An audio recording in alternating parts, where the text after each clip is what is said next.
Reit, so i wedi dechrau wan, dwi'n meddwl. Da chi siŵr erioed wedi meddwl bod yna gymaint o wlad i'w gweld o mynydd yn Har. Ond yna ni'n teimlo, fel bod fi'n rhan o'r tirlun, a rhan o'r tirwedd hefyd, yn ymwybodol fod mod i'n ddim llai na mwy na'r gylfinir ar ffordd chwslan, y sgwarnog a'r chwynog, y brwyn a'r mwsog a'r mawn. Ac mae llawer dyn yn meddwl bod hyn yn ramantaidd, mae o'n bod o'n gweithio i fi de.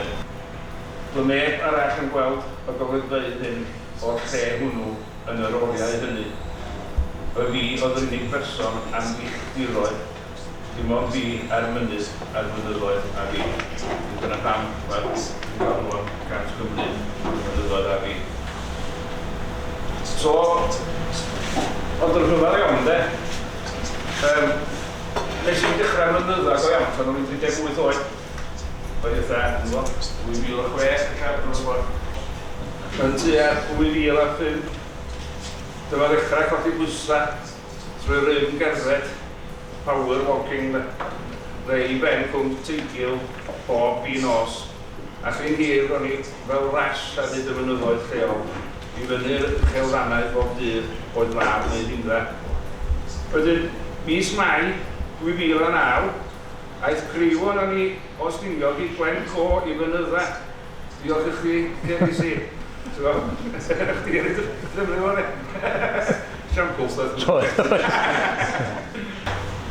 Wedyn, so ar ôl yn ôl I fan hynny, o'n I, dyna hi'n mynydda. Mynyddoedd oedd y mer, mynyddoedd oedd y myd. Fi'n hir o'n I ar ben mynydd. Bob cyflag gawn ni, ymwylwymion ag eryri ar unig, ffibr aran, cadar yn ddifflus, chi'n ogwyr, byd fynlla, a nes I fydd troi'n ôl. Boel ddu, clogwyn bris a gall cyffylau, gwyneb dyheol allbawr, sy'n codi bron yn unionsydd o lannau gogweddol sy'n gymrthu, sy'n creu'r tawelwch hwn. Mwynhau'r distawrwydd mae pobl o Fro, a bod yn un ag o a chael llonydd I hel meddyliau ac atgofion mewn heddwch. Rhywbeth tebyg i'r hyn mae pobl yn ei wneud wrth daro I mewn I eglwys I fyfyrio mewn tawelwch. Nid pawb oedd yn caru gymorthu'n fodd bynnag o gofio'r gwyntoedd miniog ar glaw oedd yn chwythu drwy'r cwm yn aml.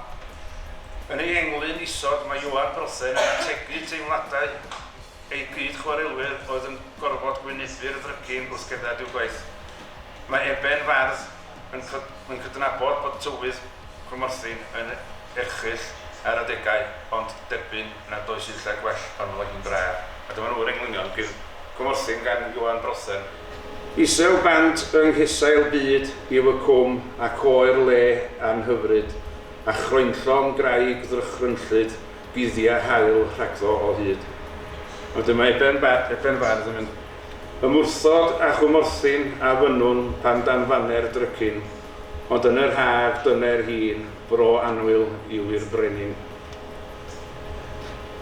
A wedyn, dyma i'n dod am unwan. Mae can hyfryd, Mim Twm Llai, Guy Toms, Chwmorthin, wedi dal naws y cwm i'r dim. Mewn ffordd mae pawb ar ardal yn uniaethu ag o, gan gymysgu atgofion plentyndod efo myfyrio athronyddol am y byd a'i stŵr o'i gymharu a thawelwch syml bywyd go iawn. Mae'r geiriau yn gallu gyrru rhywun I ddagrau, fel mae barddoniaeth yn tueddu I wneud. Dyma ddyfynu beth ohoni. Wel, ydych chi'n gwybod? Ydych chi'n Mae'n enw I wedi ei grafu efo hoelan wedi rhydu ar y lechan las. Mae'n llechant I gallu eistedd ar efo dabwyd ac enwau a'i thaflu hi'r dŵr. A chwarae efo'r awel nes bydd rhywbeth yn tynnu, os does na'n byd yn tynnu, wel tynna fo fewn. Sut o'n i'n mwynhau hwn chi?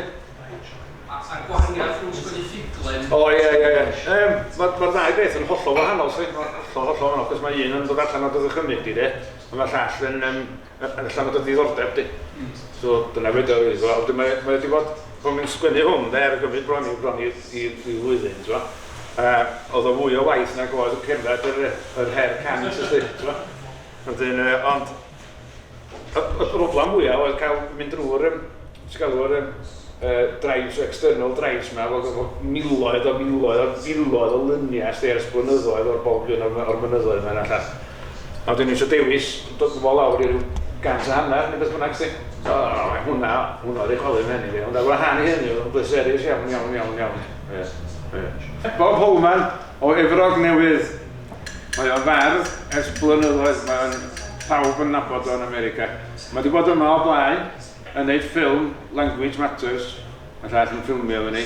I'm Holman here. I first showed up to make a film about endangered languages.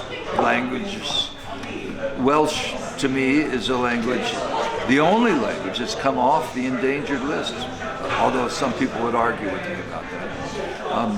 I'm here because I like to live in the language of Cymraeg, and to be with very good friends. First off, this is such a wonderful man and a wonderful writer, and that's a storyteller here that you have, right? The oral tradition is so alive with Dowie. Even if he was trying to read the words off of the page, you know that it was a story that he was getting out. Crows. Okay. Crows. Crows, in fact, are my only companions. They have 30 calls, and they string them together. They have varying pitches and varying lengths. They make clicks, like that horn does outside. They're an instrument, a percussion instrument. They're actually a wooden frog. They do pings. You've got to check your phone.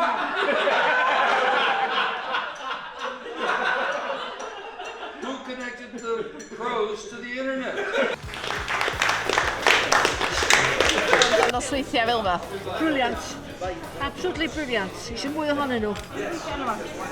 Eisiau mwy ohonyn nhw, for sure.